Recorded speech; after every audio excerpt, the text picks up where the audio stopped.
بسم اللہ الرحمن الرحیم۔ السلام علیکم۔ کیپٹل ٹاک میں خوش آمدید۔ آج بلوچستان کے سابق گورنر اور سابق وزیر اعلیٰ نواب اکبر بگٹی کا یوم شہادت ہے۔ اکبر بگٹی صاحب جو ہیں وہ قائد اعظم محمد علی جناح کے ساتھی تھے۔ انہوں نے تحریک پاکستان میں حصہ لیا اور انہوں نے پاکستان کے حق میں ووٹ دیا۔ بعد میں وہ وزیر داخلہ بھی بنے، چیف منسٹر بھی بنے، گورنر بھی بنے، لیکن 26 اگست 2006 کو کولو کے پہاڑوں میں ایک آپریشن میں وہ شہید ہو گئے۔ لیکن قائد اعظم کے اس ساتھی کے یوم شہادت پر آج بلوچستان کے مختلف علاقوں میں جو خون ریزی کی گئی اور خاص طور پہ موسیٰ خیل کے علاقے میں جو معصوم شہری ہیں ان کو بسوں سے نکال کر گولیاں ماری گئیں، تو اس کے بارے میں سے یہی کہا جاتا ہے کہ یہ انسانیت کے خلاف کھلی جنگ ہے اور نسل کشی اس کو کہا جا سکتا ہے۔ تو بلوچستان میں یہ جو بڑھتی ہوئی دہشت گردی ہے اس کو کیسے ختم کیا جائے؟ کوئی فوجی آپریشن کیا جائے یا وہاں پر ترقی اور انصاف کے لیے کچھ نئے اقدامات کی ضرورت ہے؟ اس پر ہم گفتگو کریں گے آج وزیر دفاع محمد آصف صاحب سے۔ خواجہ صاحب، بہت ہی افسوسناک واقعات ہوئے ہیں آج، اور یہ ایک ایسی شخصیت کے یوم شہادت سے ان کو منسوب کیا گیا ہے جو قائد اعظم کے ساتھی تھے، اور یہ اس شخصیت کی بھی توہین ہے اس قسم کے جو واقعات ہیں۔ اب ان واقعات کا تدارک کیسے کیا جائے؟ بہت شکریہ میر صاحب۔ سب سے پہلے تو میں جو واقعہ ہوا ہے اس کی جتنی بھی مذمت کی جائے کم ہے، اور یہ واقعہ جس طرح کوآرڈینیٹڈ ایک قسم کے واقعات ہوئے ہیں، 4 میرا خیال ہے واقعات ہوئے ہیں، یہ 5 واقعات تو کافی ہوئے ہیں لیکن یہ 4 بڑے ہیں۔ 4 بڑے، تو اس سے یہ صرف پاکستانی اوریجن کی کوئی دہشت گرد کی تنظیم جو ہے اس قسم کا نہیں کر سکتی۔ اچھا، اس کے پیچھے جو بھی لوگ ہیں ان کی شناخت ہمیں بھی ہے، آپ کو بھی ہے۔ ہندوستان چاہے گا کہ پاکستان میں جو ہے امن قائم نہ ہو، چاہے وہ افغانستان کے راستے یہاں سے بدامنی پلائے یا بلوچستان کے راستے۔ لیکن میں پہلی دفعہ یہ نہیں ہے کہ وہاں پہ دوسرے صوبوں سے آئے ہوئے شہری جو ہیں پاکستان کئی دفعہ ہو چکا، کئی دفعہ ان کو بسوں سے اتار کے ان کے آئی ڈی کارڈ دیکھ کے ان کو گولیاں ماری گئی ہیں۔ یہ بہت بڑی ٹریجڈی ہے۔ دیکھیں، میں اور آپ اور بہت سے ساتھی جو ہے پچھلے کئی سالوں سے جو ہے نا ہم مسنگ پرسنز کے کیس کے جو ہے ایڈوکیٹ رہے ہیں۔ میں سپریم کورٹ میں بھی بصیت وزیر دفاع پیش ہوا، باقاعدہ ریکنسلیشن ہوئی، کچھ 700-800 جو ہے، بلکہ آپ مجھے یاد ہے 2013 میں تو آپ نے عطاء اللہ مینگل صاحب کے انتہائی سخت ریمارکس کی بھی تائید کر دی تھی، جس سے بڑا مسئلہ پیدا ہو گیا تھا۔ دیکھیں جی، میں عطاء اللہ مینگل صاحب بھی جو ہے نواب اکبر بگٹی کی طرح پاکستان کے حامی رہے اور پاکستان کے ساتھ ہی رہے، اور ان کی قربانیاں بھی ہیں۔ وے بیک 70s میں جو ہے ان کا بچہ بھی جو ہے وہ اس سارے سلسلے میں وہ جاں بحق ہوا۔ تو وہ میں یہ جو پولیٹیکل لیڈرز جو ہیں نا جن کا آپ نام لے رہے ہیں، اکبر بگٹی ہو گئے، عطاء اللہ مینگل صاحب وغیرہ ہو گئے، یہ بڑے لوگ تھے اور بڑی بدقسمتی تھی۔ اور میں سمجھتا ہوں کہ 2006 میں اکبر بگٹی کی شہادت کے بعد جو ہے وہاں پہ حالات بہت بگڑے۔ اس کے بعد آج تقریباً 20 سال ہونے کو آئے۔ تو میں جو وہاں پہ اوور دا ایئرز 70 سے لے کے 80، پھر اس کے بعد 90 کی دہائی، یہ سارے وہاں پہ جو زیادتی جو ہوئی ہے لوگوں کے ساتھ جو ترقی میں کی سفر میں وہ پیچھے رہ کے، اس میں دوسرے صوبوں کا قصور نہیں ہے۔ یہ سوال ان کو، بلوچی عوام کو جو ہے اپنے لیڈروں سے پوچھنا چاہیے جو پچھلے 30 35 40 سال سے جو ہے ان کے حکمران رہے ہیں۔ وہاں پہ کوئی پنجابی جا کے حکمرانی نہیں کر رہا، بالکل ٹھیک ہے۔ وہاں پہ جا کے کوئی سندھی یا پٹھان حکمرانی نہیں کر رہا، وہاں پہ بلوچستان پنجابی نہیں ہے، بلوچ ہے، نہیں، یا بلوچ ہوگا یا وہااں کا پشتون ہوگا۔ پشتون گورنر ہوتا ہے اور بلوچ چیف منسٹر ہوتا ہے۔ وہ ان کے اپنے ہیں، کو ہم نے خدا نخواستہ جا کے وہ کالونائز نہیں کیا ہوا کہ ہمارے لوگ جو ہے غریب لوگ جو ہیں جو روزگار کی، اور یہ ٹریڈیشنل کہ کوئٹے کے زلزلے سے پہلے وہاں پہ میرے شہر سیالکوٹ سے بڑی مائگریشن ہوئی تھی، وہاں پہ لوگ جا کے بسے، اور کوئٹہ شہر میں آج بھی جو ہے وہ لوگ بستے رستے ہیں. لیکن لوگوں کو اتار کے کہ صرف وہ پنجابی ہیں یا ان کا بلوچستان سے تعلق نہیں ہے ان کو گولی مار دینا، یہ کون سی اور غریب اور نہتے ڈرائیور کو گولی مارنا کوئی لبریشن اسٹرگل نہیں ہے. یہ لبریشن ٹرک نہیں، یہ ڈکیت ہیں یہ لوگ، یہ دہشت گرد ہیں، ڈکیت ہیں، چور ہیں یہ لوگ، سارے کے سارے جو ہے. اور کوئی انڈیا سے پیسے لے رہا ہے.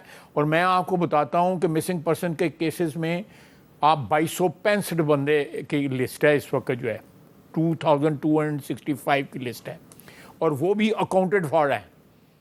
اور جب میں نے سپریم کورٹ میں چودھری افتخار صاحب اور حیا جواد صاحب کے پاس پیش ہوا، میں میرے ساتھ ایڈیشنل سیکرٹری 1 تھے دفاعی وزارت دفاع کے، ہم نے ریکنسائل کیا. کچھ لوگ جو ہے کوئٹہ کے ایبٹ آباد کے انٹرنمنٹ کیمپ میں ملے، کچھ کوہاٹ کے ملے، وہ سارا 7-7.5. یہ ان لوگوں نے یہ مسنگ پرسن کے قسم، سوری میں یہ کہہ رہا ہوں، مجھے کہتے ہوئے جو ہے نا، میں خود حامی رہا ہوں ان کا کہ یہ مسنگ پرسنز نہیں ہونے چاہیے. میں کہتا ہوں کہ ان لوگوں نے یہ ذریعہ معاش بنایا ہوا ہے. یہ لوگ مسقط بیٹھے ہوئے ہیں، دبئی بیٹھے ہوئے ہیں، ایران بیٹھے ہوئے ہیں، افغانستان بیٹھے ہوئے ہیں، یورپ میں بیٹھے ہیں. 25,000 30,000 آج سے 14 سال پہلے جو ہے یہ ان کے گھروں میں وصول کر رہے تھے. یہ مسنگ پرسنز کا ایشو تو صرف بلوچستان تک محدود نہیں ہے. یہ تو آمنہ مسعود جنجوا کا جو ہسبینڈ ہے وہ تو پنجاب سے تھا. دیکھیں، اور جو اسد نارو جس کیس میں وزیر اعظم کو بار بار بلایا جاتا ہے وہ تو لاہور کا صحافی ہے. دیکھیں یہ آپ کو جو ہے اگر فرض کریں وہ 100 ہیں تو بیچ میں اس طرح کے 4 یا 5 کیسز آپ کو نظر آئیں گے دوسرے صوبوں کے. نہیں 4-5 نہیں کافی ہیں. نہیں، زیادہ تر آپ کو کے پی کے یا اس کے بلوچستان کے نظر آئیں گے. میجورٹی، اوور ویلمنگ میجورٹی آپ کو وہاں کی نظر آئیں گی. بعض لوگوں نے یہ ذریعہ معاش کچھ جینون ہوں گے، بالکل میں تسلیم کرتا ہوں کچھ جینون ہوں گے. بعض لوگوں نے یہ ذریعہ معاش بنایا ہوا ہے، اور یہ وہی لوگ ہیں جس دن ہم نے ایران کی سرحد جو ہے کراس کر کے وہاں پہ بومنگ کی، جو لوگ وہاں پہ مارے گئے، وہ ان کے سارے لواحقین ادھر ہیں، وہ دھرنوں میں بیٹھے ہوتے ہیں، دھرنے دے رہے ہوتے ہیں. اور ان کے جو بڑے تھے جو مارے گئے وہاں پہ، وہ ایران میں بیٹھ کے دہشت گردی کر رہے تھے. اب یہ چیز جو ہے یہ ٹالریٹ نہیں ہوگی. میں 2-3 روز میں جو ہے بلوچستان میں جو ایپیکس کمیٹی ہے اس کا اجلاس ہے، اور لیڈرشپ یہاں سے اسلام آباد سے بھی وہاں پہ جا رہی ہے، اور اس کا کوئی سد باب ہوگا. اور میں آپ سے بھی درخواست کروں گا، تمام دوستوں سے درخواست کروں گا کہ جب آپ لوگ جو ہے کسی کی قومیت کے بنا کے اوپر آپ اس کو گولی مارتے ہیں، آپ اس کے خلاف دہشت گردی کرتے ہیں، تو یہ ایکسیپٹیبل نہیں ہے. وہاں پہ آپ پاک فوج کے خلاف بھی لڑ رہے ہیں، آپ فرنٹیئر کنسٹیبلری کے خلاف بھی لڑ رہے ہیں، آپ اس کا مطلب آپ ریاست کے خلاف لڑ رہے ہیں. اور کاز کیا ہے آپ کا؟ کاز کیا ہے؟ سارے ان کے لیڈر کوئی انڈیا میں بیٹھا ہوا ہے، کوئی جرمنی میں بیٹھا ہوا ہے، کوئی سوئٹزرلینڈ میں بیٹھا ہوا ہے. بگٹی صاحب جو ہیں وہ کبھی انڈیا نہیں گئے، انہوں نے کبھی پاکستان کی مخالفت نہیں کی. لیکن اس میں یہ بھی تو دیکھیں نا کہ اس وقت جو ہمارے چیف جسٹس ہیں قاضی فائز عیسیٰ صاحب، یہ جب 2009 میں بلوچستان ہائی کورٹ کے چیف جسٹس تھے، ان کے حکم پر اکبر بگٹی کے قتل کی FIR درج ہوئی پرویز مشرف کے خلاف، اور اس وقت کے صوبائی وزیر داخلہ اور وفاقی وزیر داخلہ. اب اس میں یہ بھی تو دیکھیں نا آپ کہ پھر وہ مقدمہ چلتا رہا. پھر 2016 میں جب آپ کی پارٹی کی حکومت تھی تو وہ ایکوٹ ہو گئے سارے لوگ، اور وہ جو اس FIR میں نامزد لوگ ہیں وہ آج بھی بلوچستان کی صوبائی حکومت میں وزیر ہیں. تو جس طرح ہمیں اس کی ہم مذمت کر رہے ہیں کھل کے کہ یہ جو نہتے لوگوں کو بسوں سے نکال کے گولیاں ماری گئی ہیں، تو یہ جو انصاف کا جو ریپ ہوتا ہے بلوچستان میں، تو اس کی بھی تو مذمت کرنی چاہیے. نہیں، بالکل ہونی چاہیے. میں یہ بھی کہوں گا کہ بلوچستان کو ترقی کی راہ میں جو ہے وہ جس طرح آپ لوگوں کے کو نشاندہی کر رہے ہیں، یہ آپ کو ہم لوگوں کو یہ بھی نشاندہی کرنی چاہیے کہ وہاں پہ باوجود لوکل لیڈرشپ ہونے کے، وہاں پہ بلوچستان کے یہ خصوصاً ساؤتھ کے علاقے جو ہیں وہ سارے کے سارے جو ہیں وہ پسماندہ ہیں. وہاں پہ جتنی بھی ڈیولپمنٹ ہوئی ہے میاں نواز شریف کے دور میں ہوئی ہے، موٹر وے بنی ہے، کوسٹل ہائی وے بنی ہے، گوادر بنا ہے، یہ سارے کے سارے جو ہیں اور جو سفر ہے اس میں کوئٹے میں اور کراچی میں، وہ 2 دن کے سفر سے جو ہے وہ 10 گھنٹے یا 12 گھنٹے تک آ گیا ہوا ہے. میاں نواز شریف نے اس پہ فوکس رکھا، اور اب بھی ہم چاہتے ہیں، یہ اس وقت موجودہ جو چیف منسٹر ہیں یہ وہاں پہ پہلے بھی رہے ہوئے ہیں اور اب بھی وہاں پہ چاہتے ہیں یہ. لیکن اگر یہ کاروائیاں ہوتی رہیں تو وہ اس سے تو جو ہے وہ ہیمپر ہوگی اور اس میں رکاوٹیں ہوں گی. لیکن اس کی کھل کے مخالفت کرنی چاہیے میر صاحب. ان لوگوں کو بھی مخالفت کرنی چاہیے جو بلوچستان میں کہتے ہیں جی کہ مسنگ پرسنس کو ریکور کیا جائے. اگر وہ اس معاملے پہ خاموش رہیں گے. کیوں نہیں بولتے؟ کچھ بول رہے ہیں, کچھ نہیں بول رہے ہیں. نہیں زیادہ تر نہیں بول رہے. جو یہاں پہ دھرنے میں بیٹھے ہیں ان میں سے ایک بھی نہیں بول رہا. ایک بھی نہیں بول رہا ان میں سے. مارنگ بلوچ کیوں نہیں بول رہی اس کے اوپر؟ دینا بیان. حالانکہ اس کا میرا مطلب ہے کہ پنجابی کا خون ارزاں ہے, اس کا سب جب نان بلوچیوں کا خون ارزاں ہے. جب مارنگ بلوچ اسلام آباد میں تھی تو یہاں کی جو پنجابی عورتیں انہوں نے بہت زیادہ مدد کی تھی اس کی. یہ بھی آپ کو بتا دوں. میں تو نہیں جانتا وہ کون ہے مارنگ بلوچ. میں تو سوشل میڈیا پر نام نے سنا ہوا ہے. لیکن یہ لوگ جو ہیں یہ اگر یہ جو ہے یہ ان کے اگر دکھ جو ہیں ان کو دکھ لیٹ سے کہ وہ جو ان کے جو دکھ جو ہیں وہ ان کی نظر میں جینوئن ہے. ہم بھی چلے مان لیتے ہیں اس میں کچھ جینوئن ہوں گے کچھ نہیں جینوئن ہوں گے. لیکن یہ جو ہے کہ نہتے لوگوں کو جن کے پاس کھانے کو لو نہیں ہے, روٹی کے لیے تلاش میں وہ وہاں گئے ہیں, ان کو گولیاں مارتے ہیں. پھر اس کے بعد جو ہے آپ جب when you challenge the state by attacking F C کو یا فوج کو اٹیک کریں گے اس کے, تو اگر اس کے بعد فوج اگر ریئیکٹ کرتی ہے پروٹیکٹ اسٹیٹ کو کرنے کے لیے ریئیکٹ کرتی ہے تو اس کے اندر اگر کوئی نقصان ہوتا ہے کسی کو تو وہ جسٹیفائڈ ہے. جب آپ کسی قلعے کے اوپر حملہ کریں گے اور قلعہ جو ہے قلعہ لوگ جو ہیں وہ ریئیکٹ کریں گے تو جسٹیفائڈ ہے. اچھا, اب اس میں اگر آپ برا نہ منائیں تو میں نے جو پہلے بھی ذکر کیا تھا کہ عطاء اللہ مینگل صاحب نے ایک دفعہ ایک بڑی سخت سٹیٹمنٹ دی تھی تو آپ نے اس کی تائید کر دی تھی. مجھے نہیں لگتا کہ اب آپ اپنے اس موقف پہ کھڑے ہیں. جی بتائیں ذرا.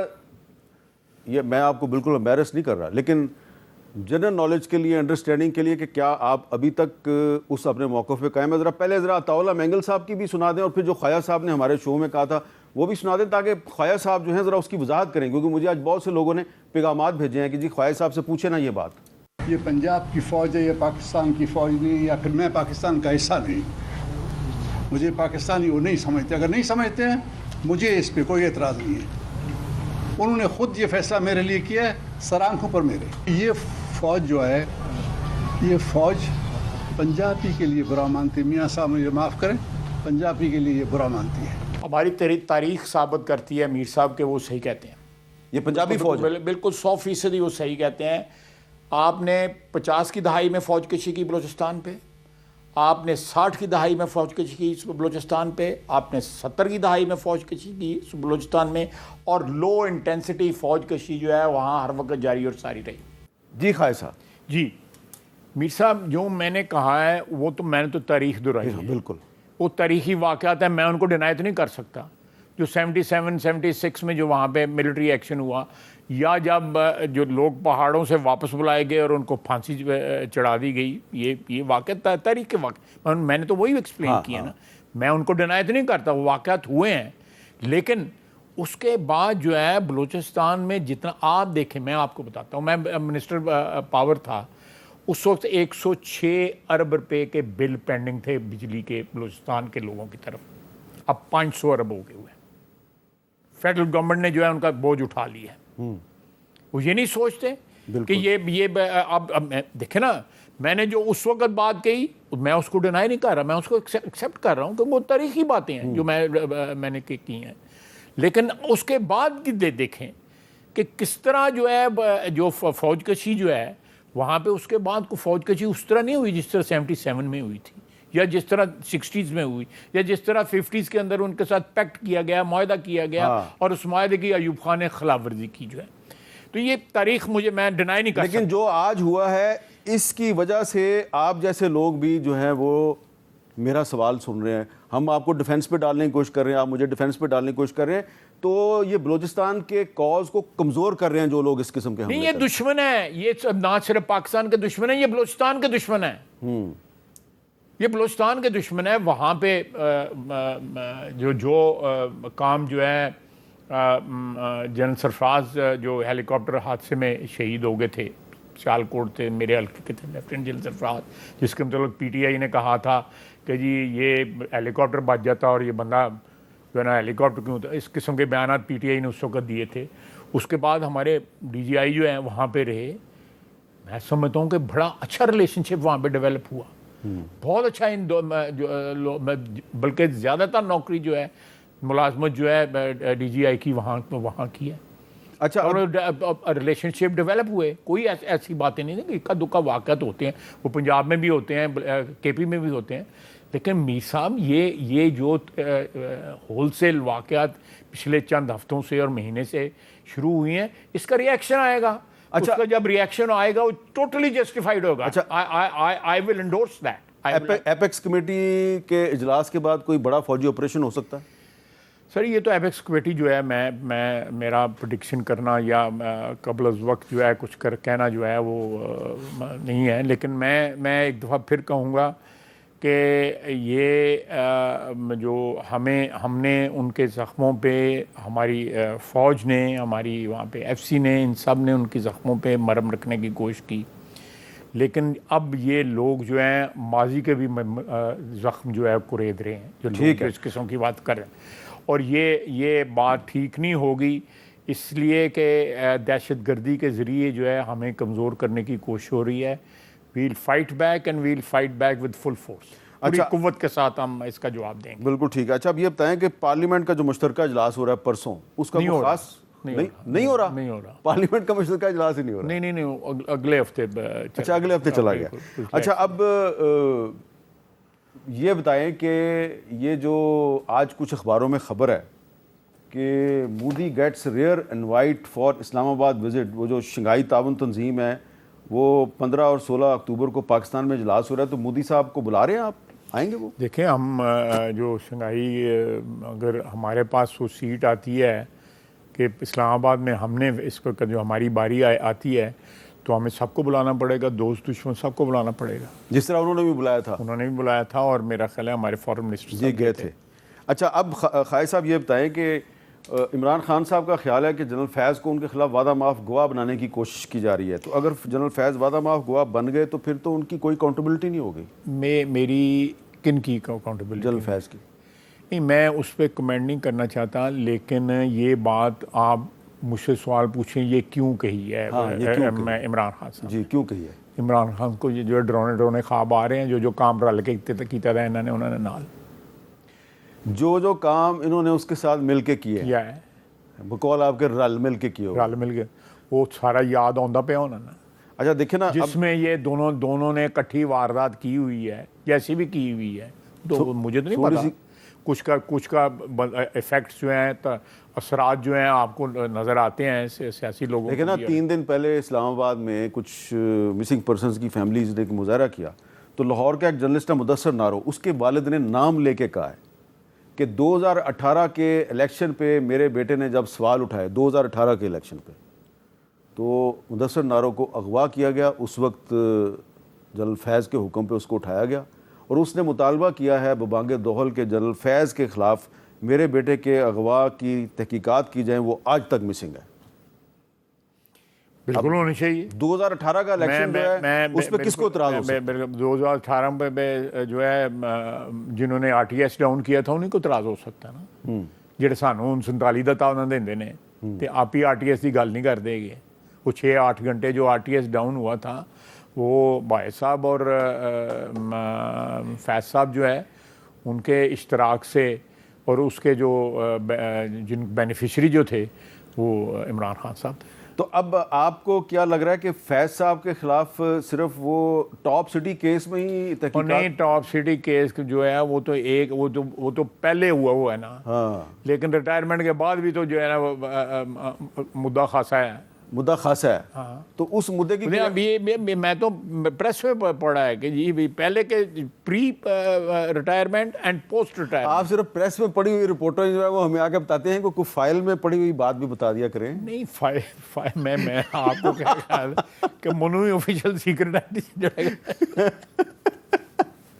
نہیں, میرے پاس ایسی کوئی مذاق کے علاوہ میرے پاس ایسی کوئی آفیشیل انفارمیشن. تو یہ جو کوئی ایسی اب پچھلے دنوں وہ ایک تو ان کا جو اسلام آباد میں جو ترنول میں جلسہ تھا وہ تو کینسل ہو گیا ہے, ملتوی ہو گیا ہے, اب 8 ستمبر کو وہ کر رہے ہیں, تو وہ اس کے لیے بھی رولا ہی ہے. رولا ہی ہے. کچھ کر رہے ہیں اس کے لیے آپ نے؟ نہیں ہم نے کچھ نہیں کرنا, وہ آپ ہی پیڑ ہو جاندے نے اسی کے. یہ تو سخت لفظ نہیں ہے, پیڑ ہو گئے. چلو واپس لے لینا. وہ حکومت خود رابطہ کرتی ہے اس کو نہ ہم نے کوئی رابطہ نہیں کیا. تو وہ جو انہوں نے ان بندے خود والنٹیئر کر لیں. نہیں تو وہ اگر لوگ خود رضاکارانہ طور پہ کہیں کہ جی ہمیں وہاں پہ بھیج دیں اور ہم جا کے اس کے ساتھ مل کے جو گرال مل اچھا کے. یہ اعظم سواتی نے رضاکارانہ طور پہ کہا؟ نہیں, اعظم سواتی صاحب یہ چیف منسٹر اس کا کے پی کے پیغام لے کے گئے ہوئے تھے. آپ محترمہ علیمہ خان صاحبہ کے ہمشیرہ ہیں, ان کی بڑا مقدس رشتہ ہے, وہ ان سے پوچھیں, وہ یہی کہہ رہی ہیں جو میں کہہ رہا ہوں. اچھا تو اب آپ علیمہ خان کے ترجمان بن گئے ہیں یا وہ؟ نہیں, میں ترجمان کسی کا نہیں بنا, لیکن میرا مطلب ہے کہ اگر جو واقعاتی بیان میں دے رہا ہوں وہی واقعاتی بیان دینا. وہ کہہ رہے ہیں کہ یہ سارا جو ہے یہ ملی بھگت ہے.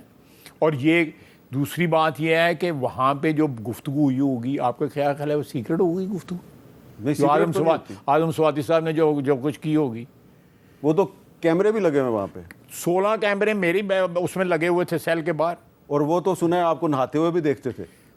دیکھ لیں, میں انہوں کوئی کمنٹ نہ میرے کو کروا. نہیں مجھے پتہ ہے, لگا ہوا تھا نا کیمرہ. بالکل وہاں پہ جہاں پہ آپ بات لیتے تھے وہاں پہ کیمرہ لگا ہوا تھا. آپ نے نہیں بتایا مجھے, جس نے لگایا تھا اس نے بتایا تھا. You are a very well informed. آپ نے ویسے تردید نہیں کی میری بات. میں سب you are a very well informed. میں دیہو لینے کی فرق پڑتا ہے. اور وہ بڑے پریشان ہوتے تھے کہ اتنی سخت سردی میں یہ بندہ ٹھنڈے پانی سے نہاتا ہے. ٹھنڈا پانی تھا اور دوسرا پانی تو ملتا نہیں تھا. اچھا گرم پانی دیتے ہی نہیں تھے؟ نہیں, وہ کہتے تھے وہ تو کی نام ہے وہ لنگر تو سے تھانوں ڈول دے ہی پانی لے آتے نہیں. اچھا یہ کہتے تھے. چلیں بخائے صاحب یہ والی باتیں پھر کسی وقت کریں گے. لیکن میرا صاحب میں پھر آخر میں سٹریس کروں گا کہ یہ لوگ پاکستان کے دشمن ہیں. بالکل آپ نے جو ریفرنس دیے ہیں تاریخ کے, میں ان کو تسلیم کرتا ہوں. وہ لوگ جو تھے وہ ڈیفرنٹ تھے, وہ بالکل ڈیفرنٹ, وہ یہ لوگ نہیں تھے. آپ ان کو نہیں کمپیئر کر سکتے. اور اکبر بگٹی کے نام پر, اکبر بگٹی کے نام پہ, عطاءاللہ مینگل کے نام پہ, یا چاکر خان تھا نا, چاکر خان رند, وہ لوگ جو تھے وہ پاکستان دشمن نہیں تھے. وہ لوگ, اکبر بگٹی پاکستان دشمن نہیں تھا. عطاءاللہ مینگل صاحب جو ہے چیف منسٹر, ان کا بیٹا بھی چیف منسٹر رہا ہوا ہے, اس کا ANP کے چیف منسٹر تھے عطاءاللہ مینگل صاحب. نیشنل ANP نیشنل پارٹی, اس کے چیف منسٹر تھے. یہ لوگ جو ہیں یہ محب وطن لوگ تھے. یہ لوگ تو جو ہیں they are being backed by India and other anti Pakistan forces. خائی صاحب بہت بہت شکریہ. ایک بریک لیتے ہیں, اور بریک کے بعد یہ جو خان صاحبہ کے حوالے سے جو خائی صاحب نے کچھ گفتگو کیا اس پہ بات کریں گے. تحریک انصاف کے رہنما اسد قیصر صاحب سے, جنہوں نے ابھی قومی اسمبلی کے اجلاس سے واک آؤٹ بھی کیا ہے. ایک وقفے کے بعد دوبارہ ملتے ہیں.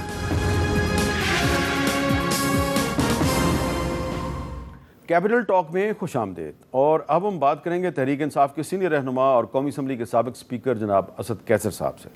بہت شکریہ اسد قیصر صاحب. سب سے پہلے تو یہ بتائیں کہ پارلیمنٹ کے مشترکہ اجلاس کے بارے میں بہت سی کہانیاں گردش میں ہیں, تو آپ نے بھی پوچھا ہوگا اسپیکر صاحب سے کہ یہ پارلیمنٹ کا مشترکہ اجلاس جو بدھ کو بلایا جا رہا ہے اس کے پیچھے کیا کہانی ہے؟ کچھ انہوں نے آپ کو بتایا؟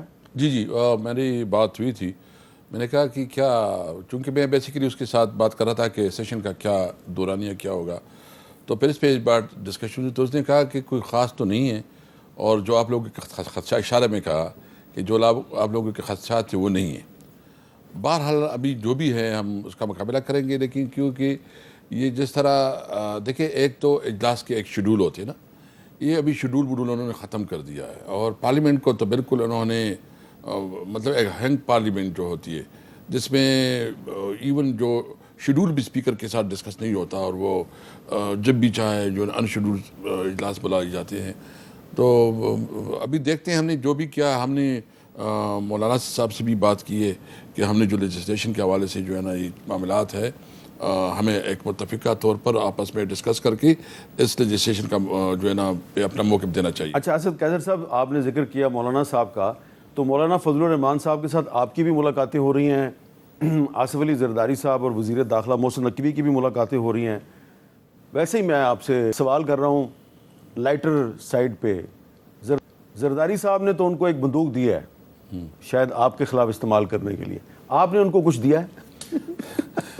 بلکہ ہم نے نہیں دیا، اس نے اس دن ہمیں یہ جو ملاقات تھی ہماری، مولانا صاحب نے ہمیں دعوت دی تھی اور انہوں نے بہت اچھا آپ کی دعوت پہ ملاقات ہوئی؟ دعوت پہ ملاقات ہوئی، بہت اچھا کھانا کھلایا، بہت عزت دی، اور پھر ایک بات وہ ہوئی کہ پارلیمان کے اندر جو بھی ہماری پالیٹکس ہوگی وہ مشترکہ ہوگی اور متحدہ پوزیشن کے طور پر ہم کام کریں گے، اور دوسرا یہ ہے کہ جو لیجسلیشن آئے گی تو اس پہ ہم نے 2 رکنی کمیٹی، ہماری طرف سے 2 لوگ اور اس کی 4 رکنی کمیٹی بنائی تاکہ وہ آپس پہ ڈسکس کر کے اس کے جس کی اوپر میٹنگ کل ہے؟ جس کی میٹنگ کل ہے، کل جو ہے نا ہماری جو کمیٹی ہے جو کہ لیجسلیشن کے اوپر مشاورت کرے گی یا دیکھے گی، وہ کل انشاءاللہ اس کی میٹنگ ہوگی۔ تو اس کا مطلب یہ ہے کہ زرداری صاحب کے ساتھ ملاقات کے باوجود مولانا فضل الرحمان صاحب نے کم از کم پارلیمنٹ کے اندر آپ کے ساتھ مشترکہ اپوزیشن بنانے پر اتفاق کر لیا؟ جی جی بالکل۔ اچھا ذرا مولانا صاحب کی گفتگو کا ایک لیتے ہیں، وہ کیا کہہ رہے ہیں؟ جمعیت علماء اسلام اپنے پلیٹفارم سے ہم نے جد و جہد کا فیصلہ کیا ہے، اور ماضی قریب میں جو اتحادوں کے تجربے ہمیں رہے ہیں وہ کوئی اچھے نہیں رہے، اچھی مثالیں نہیں رہی اس کی جی۔ تو اب مزید نہ ہم کسی کو شرمندہ کرنا چاہتے ہیں نہ خود شرمندہ ہونا چاہتے ہیں جی۔ اور باقی رہا اپوزیشن کا کردار، ہم اپوزیشن کی دوسری جماعتوں سے مل کر مشترکہ اپوزیشن کا کردار ادا کرنے کو تیار ہیں۔ وہ پارلیمنٹ کے اندر بھی ہو سکتا ہے، وہ کسی ایشو ٹو ایشو چل سکتا ہے، تو اس پہ ہمارا کوئی انکار نہیں ہے۔ اچھا پارلیمنٹ کے اندر مشترکہ طور پہ آپ کے ساتھ مل کر چلنے پر وہ تیار ہیں، لیکن پارلیمنٹ کے باہر وہ آپ کے ساتھ کب چلیں گے؟ دیکھو ان کی اپنی پارٹی ہے، ان کی اپنی ترجیحات ہے، وہ جس طرح مناسب سمجھتے ہیں، اور ہم بھی سمجھتے ہیں کہ جتنا ممکن ہو ہمارے مشترکات مطلب چیزوں پہ ہے کہ اس پارلیمنٹ کے اوپر جو ہمارا کنسرن ہے، ان کا بھی سیم کنسرن ہے کہ یہ جاری پارلیمنٹ ہے اور اس کی جو مینڈیٹ ہے ان کے پاس نہیں ہے، اور اس وقت جو حکومت ہے اس کی کوئی لیجٹمیسی نہیں ہے، تو ہم سب اس پہ متفق ہے۔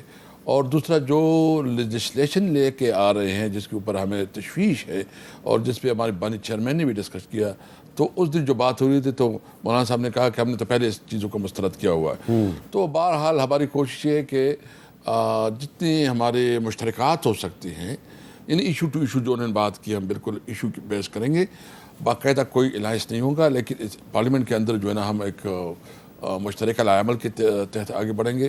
اور ہماری خواہش ہے کہ اس وقت جو سچویشن جاری ہے، یہ ہم دیکھ رہے ہیں کہ حکومت مکمل طور پر ناکام ہو گئی ہے، یعنی ان کی جو امن و امان تو بالکل اس کے کنٹرول سے باہر ہو گئی ہے، جو بلوچستان میں کل سے ہو گئے ہیں، کوئی میرے خیال میں 28 دھماکے ہوئی ہیں، ہاں چھوٹے بڑے 28 ہیں، چھوٹے بڑے 28 ہے، اور جس میں ایک جگہ پہ 23 لوگ شہید ہوئے، مطلب مختلف جگہوں پہ، اور یہ بڑے قابل مذمت واقعات، بہت قابل مذمت ہے۔ اور میں تو سمجھتا ہوں کہ یہ تو انٹیلیجنس فیلیور ہے، یعنی اتنے بڑے واقعات ہوتی ہے اور آپ کے ادارے کدھر ہے، اس کی رسپانسبلٹی ہے کہ وہ جو ہے نا اس قسم کی روک تھام کرے۔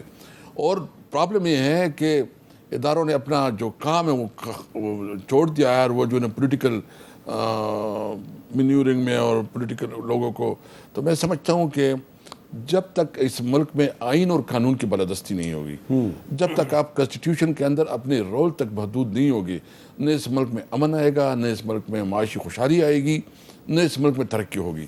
ہم سب کی سروائیول اس میں ہے کہ ہم سب جو ہے نا آئین کی بالادستی کو قبول کریں۔ آپ نے فرمایا کہ حکومت جو ہے وہ ہر شعبے میں ناکام ہو چکی ہے، جی، لیکن اسد قیدر صاحب حکومت ایک معاملے میں تو بار بار کامیاب ہو جاتی ہے کہ تحریک انصاف سے اسلام آباد میں جلسہ ملتوی کروا دیتی ہے، یہ اس کو کامیابی کیسے ملتی ہے؟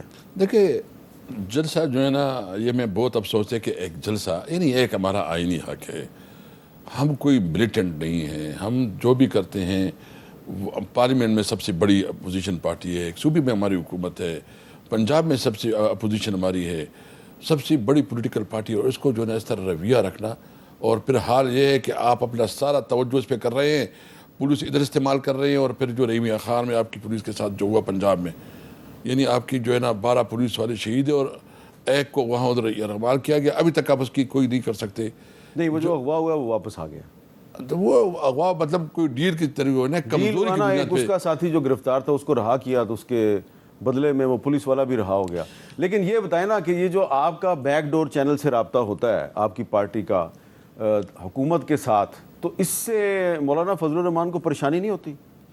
نہیں دیکھیں، چونکہ ایک تو یہ ہے کہ جو حالات تھے اس دن بتائے گئے کہ یہاں مذہبی پارٹیاں ہیں، کوئی ایسی کام ہو جائے گی اور حرمت رسول کا معاملہ ہے، تو ہم نے بھی حرمت رسول کے خاطر جو ہے نا اس پروگرام کو جو ہے نا ملتوی کیا، اور انشاءاللہ 8 کو جلسہ ہوگا. اللہ تعالیٰ 8 کو ہر صورت میں جلسہ ہوگا. 8 کو ہر صورت میں جلسہ ہوگا.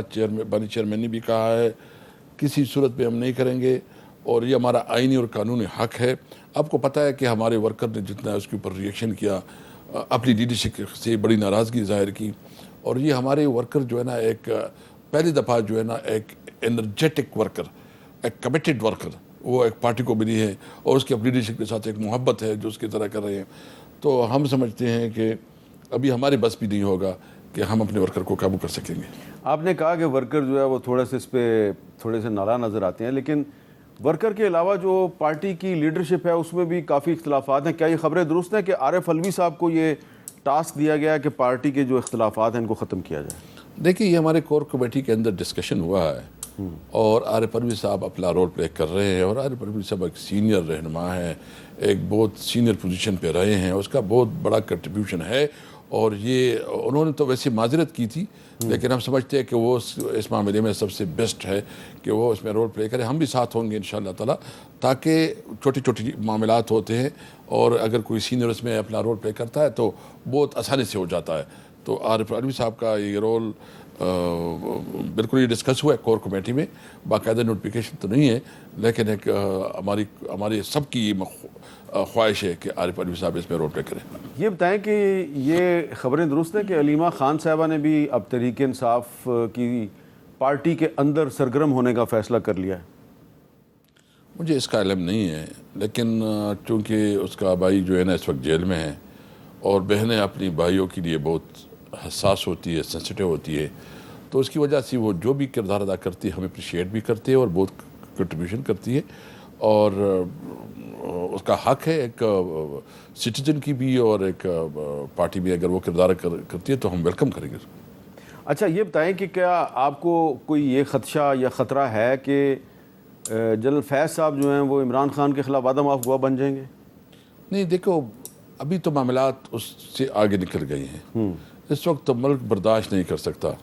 یعنی 9 مئی تو ابھی میرے خیال میں اس کا یہ جو ابھی صورتحال آ رہی ہیں حکومت تو ابھی وہ نہیں ہے. اگر کوئی وعدہ معاف گواہ بھی بنتے ہیں تو عمران خان کا اس کے ساتھ کیا مطلب؟ وہ تو خود جیل میں تھے، ایک جیل میں تھے، اس کے پاس کوئی رابطہ نہیں، کوئی کانٹیکٹ نہیں، کوئی معلوم نہیں اس کو، تو کس طرح آپ عدالتوں میں اس چیزوں کو ثابت کریں گے؟ اور ایک بات میں نے بار بار کی ہے، یعنی میں پی ٹی آئی کی تمام جتنی بھی کمیٹی ہے، کور کمیٹیز کے لئے، پولیٹیکل کمیٹی کے لئے یا دیگر کمیٹیز کے لئے، تمام کمیٹیز کا جو ہے نا میں ممبر ہوں. میں حلفیان کہہ سکتا ہوں کہ میرے سامنے کسی میٹنگ میں کسی طور پر یہ ڈسکشن نہیں ہوئی جو یہ الزامات لگ رہے ہیں. اچھا، یعنی کہ آپ یہ کہہ رہے ہیں کہ جنرل فیض کا آپ کی پارٹی کے اندرونی معاملات میں کوئی اتنا کردار نہیں تھا؟ دیکھو کوئی کردار جو ہے نا اس حوالے سے، ایک تو جب عمران خان پرائم منسٹر تھا تو وہ ڈی جی ایس آئی تھا، تو وہ تو ایک کنسٹیٹیوشن یا جو قانون طور کردار ہوتے، وہ ایز اے پولیٹیکل پارٹی اس کا کوئی کردار نہیں تھا. تو پھر وہ ان کو اتنا کیا انٹرسٹ تھا کہ وہ کچھ لوگوں کو کہتے تھے پارٹی کے کہ یار یہ جو میجر طاہر صادق ہے اس کو کوئی پنجاب میں اہم عہدہ دو؟ مجھے اس کا علم نہیں ہے، میں اس پہ کوئی کمنٹس نہیں کر سکتا. اور طاہر صادق صاحب جو ہیں وہ عہدہ لینے کے لیے راضی نہیں ہوتے تھے، اور فیض صاحب کہتے تھے نہیں اس کو دو.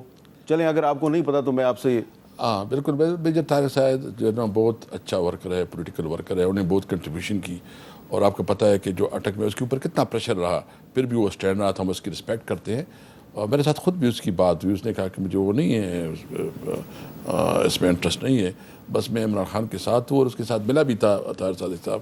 تو اگر اس کی انٹرسٹ ہے تو بالکل وہ اس قابل ہے کہ اس کو پوزیشن دی جا سکے. اچھا ایک وقفہ لیتے ہیں جی، اور وقفے کے بعد ہم اسد قیصر صاحب سے یہ پوچھیں گے کہ جو انہوں نے کچھ عرصہ پہلے تحریک تحفظ آئین کا اجرا کیا تھا وہ اب کہاں تک پہنچی ہے. وقفے کے بعد دوبارہ ملتے ہیں. کیپٹل ٹاک میں دوبارہ خوش آمدید. اچھا اسد قیصر صاحب، آپ نے جو تحریک تحفظ آئین شروع کی تھی تو تو اچکزئی صاحب کو آپ نے اس کا سربراہ بنایا, تو یہ جو پچھلے دنوں آپ نے جلسہ ملتوی کیا اس پہ اچکزئی صاحب کے بھی کچھ تحفظات تھے, تو آپ کو لگ رہا ہے کہ یہ جو تحریک تحفظ آئین ہے یہ برقرار رہے گی؟ نہیں, ڈیفینیٹلی انشاءاللہ تعالیٰ ان کے تحفظات تھے اور ہم نے اس کے ساتھ اپنا نقطہ نظر رکھا, اور چونکہ وہ خود بھی ایک آزاد مند آدمی ہیں اور اپنا اس کا ہم رسپیکٹ کرتے ہیں اس کے ساری چیزوں کا. ایک چونکہ یہ سارے معاملات سے ہوئے کہ اچیزے صاحب کے ساتھ رابطہ وہ ٹائملی نہیں ہو سکا, جس کو اس کو مائنڈ نہیں کیا. ہم نے ابھی اسٹیئرنگ کمیٹی بنائی ہے, اور اسٹیئرنگ کمیٹی جو ہے نا حامد رضا صاحب کے زیر قیادت بنائی ہے, جو کہ ایک پراپر ہمارا الائنس کا اسٹرکچر بنائے گا, وہ ہمیں پروپوز کرے گا, اور پھر ایک شیڈول ان کو ہم نے دیا کہ وہ ایک ایکٹیویٹی کا شیڈول بنائے. تو 1-2 دن میں ہماری اسٹیئرنگ کمیٹی نے میٹنگ ہوگی, پھر وہ اپنی جو ہماری مین جو سربراہ کمیٹی ہے اس میں وہ اپنی سفارشات دیں گے, تو انشاءاللہ تعالیٰ اس کے مطابق ہم اس کو آگے بڑھائیں گے.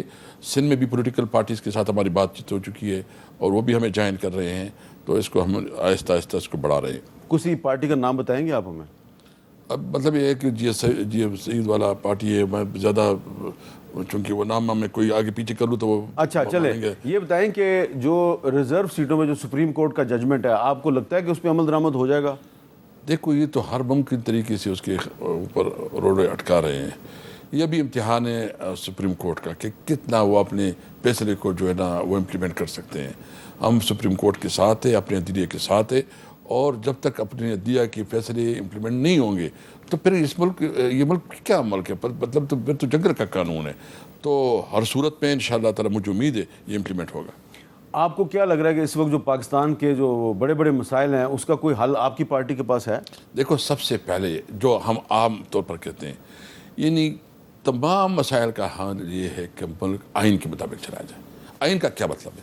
یعنی پارلیمنٹ ہے, پارلیمنٹ میں آپ کے جتنے لوگ آئیں وہ صحیح نمائندے ہو, وہ بوگس طریقے سے داندی سے منتخب لوگ نہ ہو, بلکہ عوام کے صحیح نمائندے ہو, وہ لوگ ہو جس کو عوام نے اپنے نمبر 1, اور اس پارلیمنٹ کے پاس سارے اختیارات ہو کہ وہ اپنی خارجہ پالیسی بنائیں, اپنے داخلہ پالیسی بنائیں, اپنی جو ہے نا اکانومی کے اوپر جو ہے نا اپنی ترجیحات بتائیں.